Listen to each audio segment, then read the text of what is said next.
자, 결론부터 말씀드릴게요. 날개 없는 선풍기 구입하고 싶어서 들어오셨나요? 그럼 그냥 안 사시면 됩니다.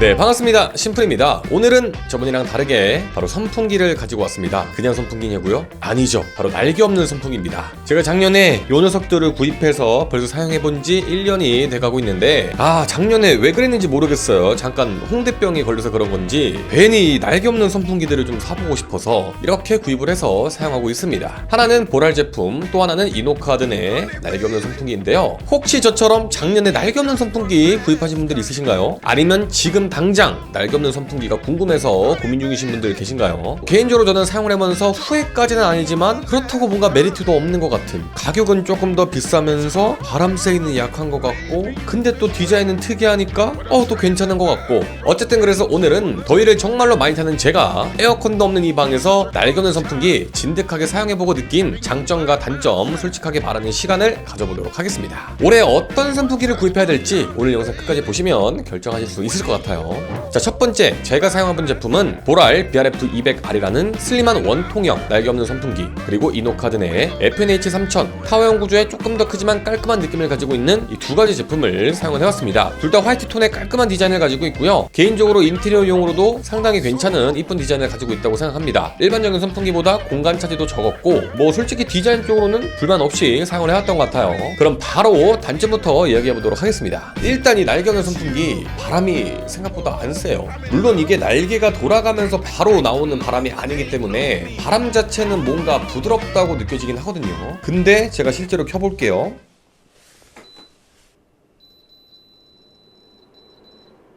이 제품은 1에서 12단계까지 바람 세기가 있는데 이게 중간이 6단계인데 바람이 진짜로 약하죠. A4 용지가 직각으로 들리지도 못하고, 때문에 일반적인 선풍기랑 같이 옆에 두고 비교를 해보면 정말로 큰 차이가 나는 편이고요. 물론 바람 세기를 최대로 올리면 쓸만하긴 한데 이게 또 이렇게 되면 단점이 또 생기거든요. 이거는 이따가 이야기하도록 하고, 어쨌든 날개 없는 선풍기 하나만으로 여름을 지내기에는 확실히 무리가 있다. 일반적인 선풍기의 2단 혹은 중간 정도 바람 세기가 날개 없는 선풍기의 최대 바람 세기 정도라고 생각하시면 될 것 같고, 단순하게 생각해서 바람 센 거 원하시는 분들은 안 사시는 게 좋을걸요.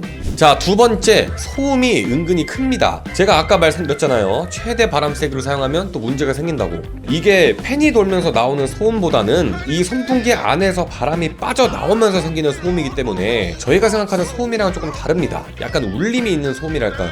특히 밤에 예민하신 분들은 좀 신경 쓰일 수 있을 정도로 소음이 큰 편이고, 최대 풍속으로 사용을 해보면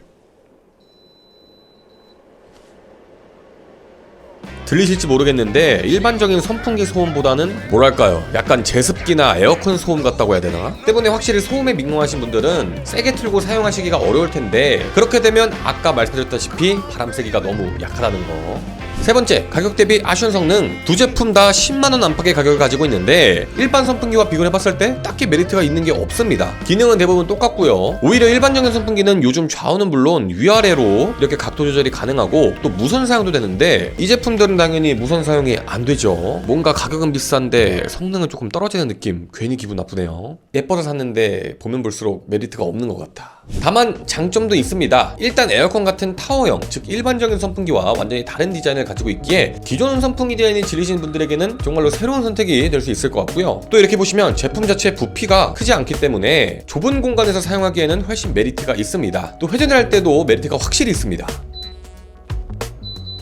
자, 이렇게 회전을 시켰을 때 일반적인 선풍기는 헤드 부분이 이렇게 돌아가면서 어느 정도 공간 확보가 필요하잖아요. 하지만 이 녀석들은 타워형 디자인을 가지고 있기 때문에 회전을 해도 부피가 달라지지 않습니다. 그렇다는 것은 좁은 공간에서 사용했을 때 상당히 메리트가 있다는 거겠죠. 그리고 가장 큰 장점, 날개가 없으면 뭐다? 날개를 관리할 필요가 없다. 즉, 청소할 필요가 없다. 날개 청소 귀찮으신 분들, 또 선풍기 청결하게 관리하기 어려우신 분들은 이렇게 날개 없는 선풍기가 정답이 될 수 있습니다. 특히 혼자 자취하시는 분들, 선풍기 매번 청소하기 어렵잖아요. 귀찮고. 그런 분들은 바람 세기를 조금 포기하고 이런 제품을 구입해보시는 것도 또 이렇게 생각하니까 괜찮을 것 같네요. 그리고 또 날개가 없기 때문에 집에 아이들이 있다면 손 넣어서 다칠 걱정도 안 하셔도 되고요. 혹시나 집에 털이 많이 날리는 반려견이 있다면 선풍기 관리하는 거 감당이 안 될 텐데 당연히 이런 제품들은 날개가 없기 때문에 관리하기도 용이하겠죠.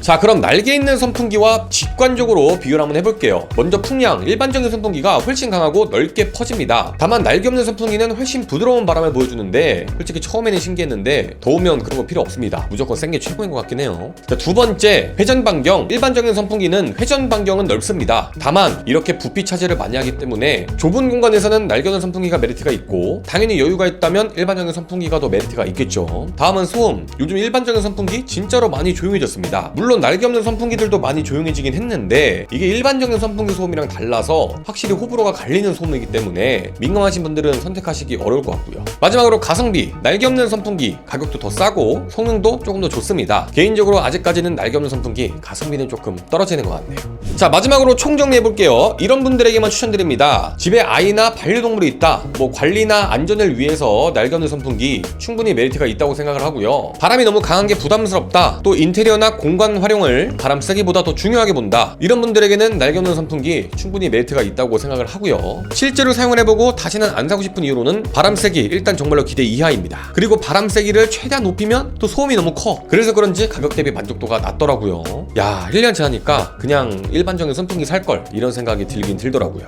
자, 정리를 하면 여기 있는 이 두 제품 처음에는 분명히 만족스러웠습니다. 디자인도 새로웠고요. 뭐 생각보다 이 정도면 괜찮지 않을까 이런 생각을 많이 했었는데 이게 날씨가 더워지면 더워질수록 바람 센 게 그냥 최고입니다. 선풍기는 그냥 바람 센 거 구입하시는 게 좋을 것 같고요. 다만 좁은 공간에서 사용하시거나 집에 아이가 있다면 날개가 없는 선풍기, 바람 세기 조금 약한 거, 또 소음 조금 더 큰 거 감안하고 구입해 보시는 것도 좋을 것 같습니다. 아무튼 오늘 영상이 선풍기 구입하시는데 조금이나마 도움이 됐으면 좋겠고요. 앞으로도 어른의 티 속 심플한 소비 저희 채널에서 함께 해주시면 감사할 것 같습니다. 저는 다음에 더 좋은 영상으로 돌아올게요. 그럼 안녕.